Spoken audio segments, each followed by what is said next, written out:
Hello what's up ICSE students, कैसे हैं आप सब। अगर आप बायो और केमिस्ट्री की वीडियोस लेक्चर्स ढूंढ रहे हैं तो इस चैनल को सब्सक्राइब कर लीजिए, क्योंकि इस चैनल में आपको चैप्टर वाइज वीडियोस मिलेंगी विद प्रीवियस ईयर क्वेश्चंस। ये सब आपको प्लेलिस्ट में मिलेंगी, तो प्लीज़ इस चैनल को सब्सक्राइब कीजिए, लाइक कीजिए, शेयर कीजिए, कमेंट कीजिए। ओके, चलिए आगे बढ़ते हैं। हमारा केमिकल बॉन्डिंग चैप्टर चल रहा था, जिसमें हमने आयोनिक बॉन्ड और कोवेलेंट बॉन्ड कर लिया था। कोवेलेंट बॉन्ड थोड़ा सा हुआ था, और करते हैं। Forces affecting covalent molecules. कौन कौन सी फोर्सेस अफेक्ट करती है? दो ही करती हैं। पहली है van der Waals force. In non polar covalent molecule weak force exist known as van der Waals force. अब ये नॉन पोलर कोवेलेंट बॉन्ड कौन से, ये मैंने प्रीवियस वीडियो में बता दिया। अगर आपने नहीं देखा तो प्लीज़ आई बटन पे जाके वो वीडियो पहले देख लीजिए।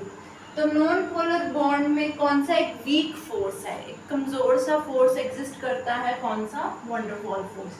जैसे नॉन पोलर कोवेलेंट मॉलिक्यूल का एग्जांपल है CH4। ये हमने उधर पढ़ा था, मीथेन बोलते हैं इसे। ये क्या है? नॉन पोलर बॉन्ड का एग्जाम्पल है। अब ये नॉन पोलर जो ये वैन डर वाल फोर्स है ना, ये एक तरह का ना बैलेंस है दो फोर्सेस का। पहला, the force of attraction between the one nuclear and the electrons of the other molecule. देखो, न्यूक्लियस के अंदर हमें पता है एक तो न्यूट्रॉन है और प्रोटॉन है। न्यूट्रॉन का तो चार्ज कुछ नहीं होता, जीरो है। प्रोटॉन पे चार्ज होता है पॉजिटिव, और इलेक्ट्रॉन पे चार्ज होता है नेगेटिव। तो एक का न्यूक्लियस दूसरे के इलेक्ट्रॉन को क्या करेगा? अट्रैक्ट करेगा, तो एक फोर्स ऑफ अट्रैक्शन है एक के न्यूक्लियस से दूसरे के इलेक्ट्रॉन के बीच का। The force of repulsion between the electron of the adjacent atom. अब इलेक्ट्रॉन और इलेक्ट्रॉन दो नेगेटिव आ जाएंगे तो क्या होगा? रिपल्शन होगा, ऑब्वियसली रिपल्शन होगा। तो इसके इलेक्ट्रॉन और इसके इलेक्ट्रॉन के बीच में क्या होगा? एक फोर्स ऑफ रिपल्शन। ठीक है, नेक्स्ट करते हैं। चलिए अब नेक्स्ट करते हैं। दूसरा बॉन्ड है, दूसरा फोर्स है हाइड्रोजन बॉन्ड। देखो, in polar covalent compound comparatively stronger force exist compare to van der Waals force. देखो, इसमें नॉन पोलर बॉन्ड के लिए था, ये पोलर कोवेलेंट कंपाउंड के लिए ये फोर्स होता है। ये क्या है? स्ट्रॉन्गर है, वो वीक था। अच्छा, इसमें ये इम्पोर्टेंट बात है, देखो हाइड्रोजन बॉन्ड है तो हाइड्रोजन एलिमेंट तो होना ही पड़ेगा इसमें। तो in this hydrogen feels attracted towards the most electronegative element. Electronegative elements कौन से होते थे? बताओ।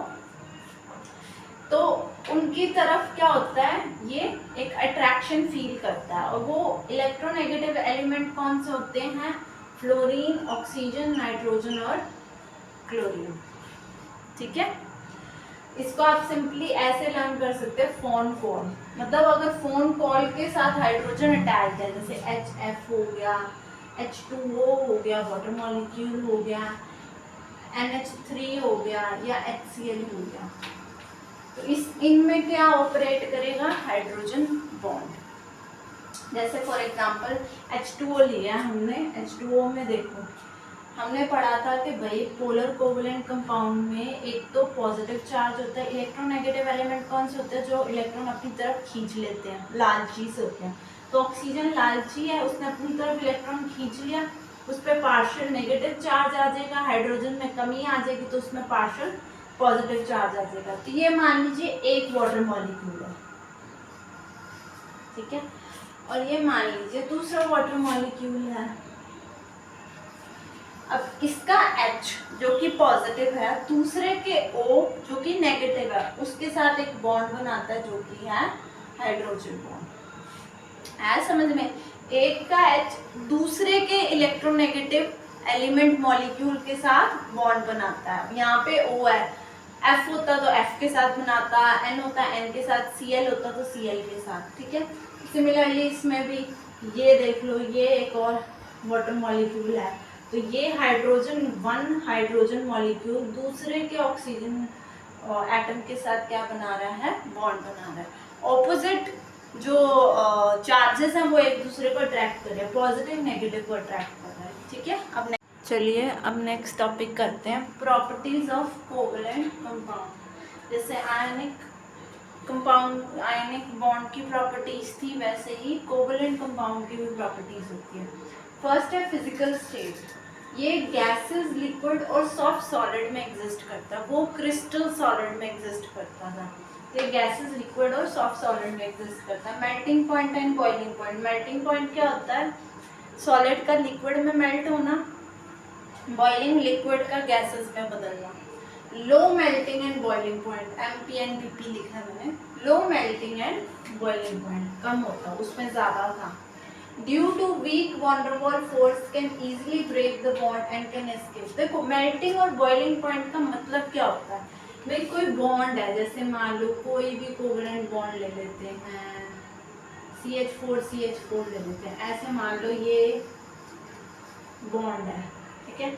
अब मेल्टिंग और बॉइलिंग का मतलब होता है हमें इस बॉन्ड को तोड़ना है ताकि ये मॉलिक्यूल फ्री हो जाए, या तो मेल्ट हो जाए या बॉइल हो जाए। मेन होता है इस बॉन्ड को तोड़ना। अब जितना वीक बॉन्ड होएगा उतनी आसानी से टूटेगा, मॉलिक्यूल फ्री हो जाएंगे। वैन डेर वाल्स फोर्स क्या है, वीक फोर्स है, इसलिए आसानी से टूट जाते हैं। आयनिक बॉन्ड में, आयनिक बॉन्ड खुद ही एक स्ट्रॉन्ग बॉन्ड था, इसलिए उसका मेल्टिंग पॉइंट और बॉइलिंग पॉइंट हाई था। हमें बहुत ज़्यादा एनर्जी देनी पड़ती थी इसके बॉन्ड को तोड़ने में। जैसे NaCl का बॉन्ड था ना, आयनिक बॉन्ड हो गया, तो हमें बहुत ज़्यादा एनर्जी देनी पड़ती थी इस बॉन्ड को तोड़ने के लिए। तो जितना स्ट्रॉन्ग बॉन्ड उतना ही ज़्यादा मेल्टिंग एंड बॉइलिंग पॉइंट, जितना वीक बॉन्ड उतना ही कम मेल्टिंग एंड बॉइलिंग पॉइंट। अब नेक्स्ट आ गया सॉल्युबिलिटी। सॉल्युबिलिटी क्या था, किसी भी चीज़ का पानी में घुल जाना। Non polar covalent compound are insoluble in water, non polar compound तो इनसॉल्युबल है, but polar compound is generally soluble in water. Example ethyl alcohol is soluble in water. देखो नॉन पोलर कोवलेंट कंपाउंड तो insoluble है। अब ये देखो ये solubility पे कैसे हो जाती है, ये चार्जेस पे डिपेंड करती है। देखो वाटर है, वाटर पे हमने देखा चार्ज बन रहा था, O पे पार्शियल नेगेटिव, हाइड्रोजन पे पार्शियल पॉजिटिव चार्ज। और पोलर कोवलेंट कंपाउंड में भी चार्जेस बनता है, जैसे HCl एग्जांपल है। अब क्लोरीन इलेक्ट्रोनेगेटिव है, वो अपनी तरफ इलेक्ट्रॉन खींच लेगा, तो पार्शियल नेगेटिव और पार्शियल पॉजिटिव चार्ज। अब जो ये नेगेटिव है वो पॉजिटिव को अट्रैक्ट करेगा, पॉजिटिव है वो नेगेटिव को अट्रैक्ट करेगा, उस अट्रैक्शन की वजह से वो सॉल्युबल हो जाएगा। तो पोलर कोवलेंट कंपाउंड में क्योंकि चार्जेस दिख रहे हैं हमें और वाटर में भी चार्जेस हैं, इसलिए वो सॉल्युबल है। पर नॉन पोलर कोवलेंट कंपाउंड जैसे मान लो CH4 है, इसमें तो कोई चार्जेस ही नहीं है। कहाँ चार्जेस है, दोनों की इलेक्ट्रोनेगेटिविटी सेम ही है, इसमें तो डिफरेंस था, इसमें तो सेम है, इसलिए ये क्या है, सॉल्युबल नहीं है। रीजन समझिए ना आप। अब नेक्स्ट करते हैं conduction of and electric current. इसमें मैंने आपको बताया था दो चीजें चाहिए होती है इलेक्ट्रिसिटी को कंडक्ट करने के लिए, एक तो या तो फ्री इलेक्ट्रॉन्स हो या फिर फ्री आयंस हो, पॉजिटिव या नेगेटिव आयंस हो। तो non polar covalent compound is bad conductor of electricity because it do not have free ion. Similarly जैसे CH4 था, ये ना तो पॉजिटिव में जाएगा ना नेगेटिव, ना पार्शियल ना फुल पॉजिटिव ना फुल नेगेटिव, कोई आयन देगा ही नहीं है, तो इसलिए बैड कंडक्टर है। But polar compound can produce ion with ions, भले पार्शियल चार्जेस है, आधे ही चार्जेस है, पर चार्जेस तो है ना, आयंस तो मिल रहे ना, hence act as an electrolyte. Electrolyte क्या होता है ये आपके आगे वाले चैप्टर में आएगा। चलिए अब नेक्स्ट टॉपिक करते हैं, factors responsible for covalent compound. पीछे हमने आयोनिक कंपाउंड के किए थे पिछली वीडियो में, इसमें है कोवलेंट कंपाउंड के लिए क्या फैक्टर्स है। देखो आयोनिक कंपाउंड के जो फैक्टर्स थे उसके सारे ऑपोजिट ही यही है। जैसे उसमें था इलेक्ट्रोनेगेटिविटी का डिफरेंस जो है वो ज़्यादा होना चाहिए तो आयनिक बॉन्ड बनेगा, यहाँ पर स्मॉल होना चाहिए।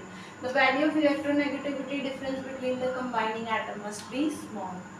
आयनाइजेशन पोटेंशियल उसमें कम होगा, उतनी आसानी से वो कम एनर्जी लगेगी और आसानी से पॉजिटिव चार्ज बन जाएगा। यहाँ पर हाई आयनाइजेशन पोटेंशियल होना चाहिए। इलेक्ट्रॉन एफिनिटी वहाँ पे ज़्यादा होनी चाहिए कि वो आसानी से इलेक्ट्रॉन्स को अपनी तरफ अट्रैक्ट कर ले, यहाँ पर कम होनी चाहिए। Lower electron affinity leads to the formation of covalent compound. अब यहाँ पे एक एक्स्ट्रा है metallic and non metallic character. ये वैसे मैंने बताया हुआ है, आयनिक बॉन्ड जो है वो एक मेटल और नॉन मेटल के बीच का बॉन्ड है, वो एक मेटल और नॉन मेटल के बीच का बॉन्ड है आयनिक। और कोवेलेंट किसका है, दो नॉन मेटल्स के बीच का बॉन्ड है, ठीक है, यही बात लिखिए। If there is one metal and other is non metal then the compound is ionic in nature. However if both the atom is non metal, अगर दोनों ही एटम नॉन मेटल है then covalent bond is formed. चलिए next topic करते हैं, coordinate bond.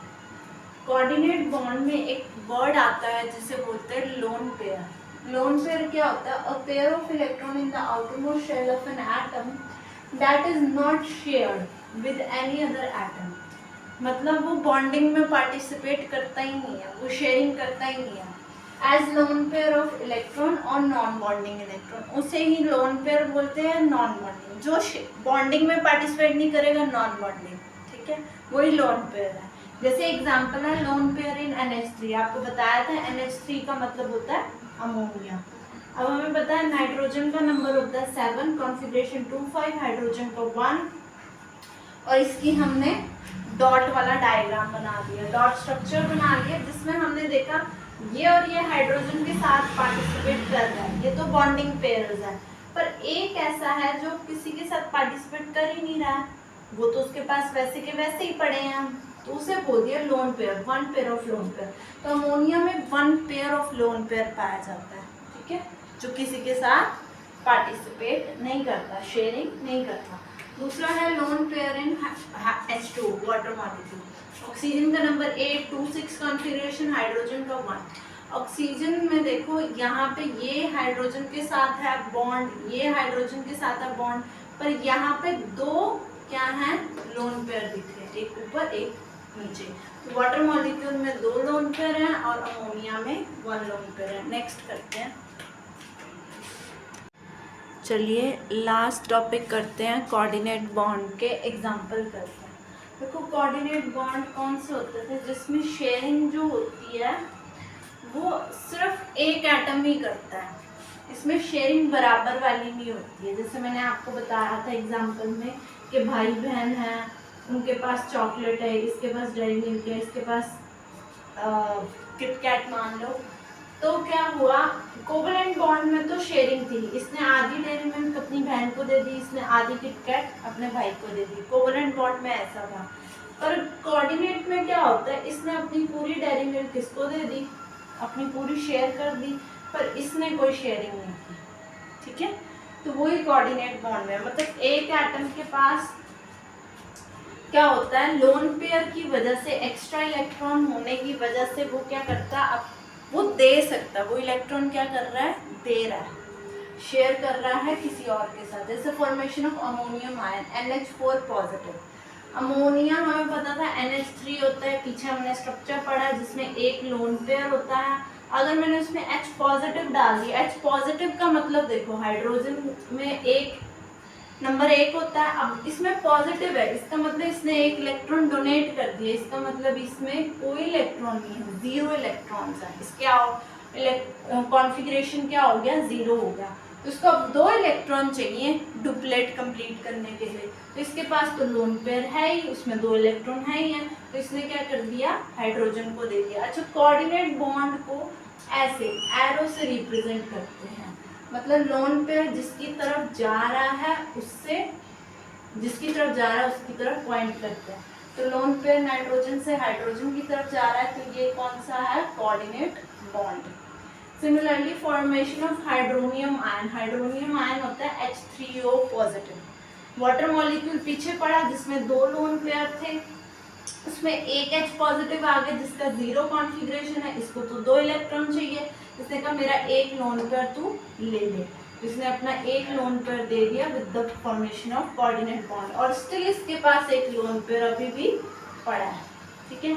Next आ गया formation of hydroxyl ion. Hydroxyl ion होता है OH नेगेटिव। ये कैसे बनता है, वाटर मॉलिक्यूल लिया, उसमें 2 लोन पेयर हैं ही, अब इसमें ना हाइड्रोजन जो है ना वो लीक कर जाता है, तो ये अपने दोनों इलेक्ट्रॉन दे देता है, और इसके पास फिर कितने लोन पेयर हो जाते हैं, 3 लोन पेयर हो जाते हैं, और ये H पॉजिटिव से बाहर निकल जाता है, मतलब ये 0 इलेक्ट्रॉन हो गए, इसने दोनों ही इलेक्ट्रॉन क्या है ऑक्सीजन को वापस कर दिया और H पॉजिटिव से बाहर निकलता है, ठीक है। और क्या बना दिया OH, यहाँ पे नेगेटिव आ जाए OH नेगेटिव, ठीक है।